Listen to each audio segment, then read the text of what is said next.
আমি শারীরিকভাবে প্রতিবন্ধী মানুষদের নিয়ে একটা কথা বলতে চাই।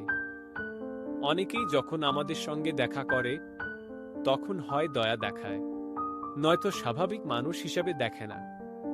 সমাজের এই আচরণে আমি ভেতর থেকে আঘাত পাই। এ অবস্থায় নিজের ভেতরে কি পরিবর্তন আনতে পারি? প্রথমে এটা বোঝো, তারা তোমার সম্পর্কে কিছু বলছে না। তারা মানুষ বলতে শুধু হাড় মাংস বোঝে। কাউকে দেখেই বলে, ফর্সা না কালো, পুরুষ না নারী, তরুণ না বৃদ্ধ।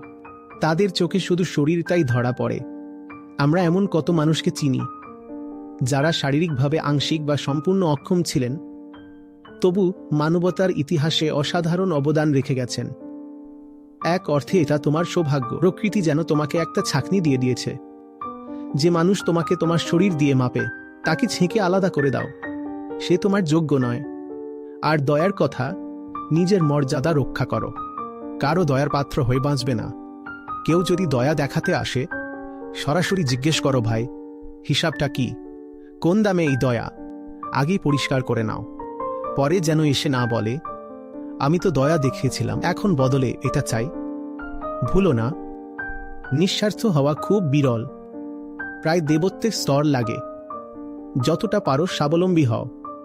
যেখানে সাহায্যের দরকার সেখানে মূল্য চুকিয়ে দাও, কিন্তু সেই মানুষের কাছে নয় যে সত্যিকারের ভালোবাসা থেকে এগিয়ে আসে।